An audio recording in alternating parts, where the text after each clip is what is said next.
নমস্কার, আমি শতাব্দী মল্লিক। সর্বভারতীয় সঙ্গীত ও সংস্কৃতি পরিষদ আয়োজিত জেলাভিত্তিক অনলাইন সাংস্কৃতিক প্রতিযোগিতা 2025-এর আবৃত্তির বিভাগ ঘ-এর প্রতিযোগিনী আমি। আমার আজকের নিবেদন কবি নীরেন্দ্রনাথ চক্রবর্তীর লেখা কবিতা অমলকান্তি। অমলকান্তি আমার বন্ধু। স্কুলে আমরা একসঙ্গে পড়তাম। রোজ দেরি করে ক্লাসে আসতো, পড়া পারতো না।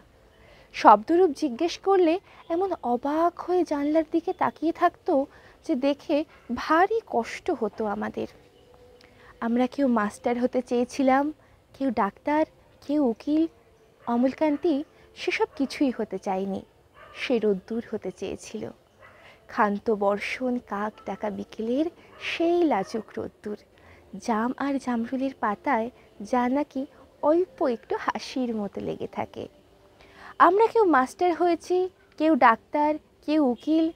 অমলকান্তি রোদ্দুর হতে পারেনি। সে এখন অন্ধকার একটা ছাপাখানায় কাজ করে। মাঝে মধ্যেই আমার সঙ্গে দেখা করতে আসে, চা খায়, এটা ওটা গল্প করে, তারপর বলে উঠি তাহলে। আমি ওকে দরজা পর্যন্ত এগিয়ে দিয়ে আসি। আমাদের মধ্যে যে এখন মাস্টারি করে, অনায়াসে সে ডাক্তার হতে পারত।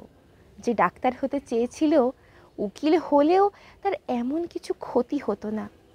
অথচ সকলেরই ইচ্ছে পূরণ হলো, এক অমলকান্তি ছাড়া।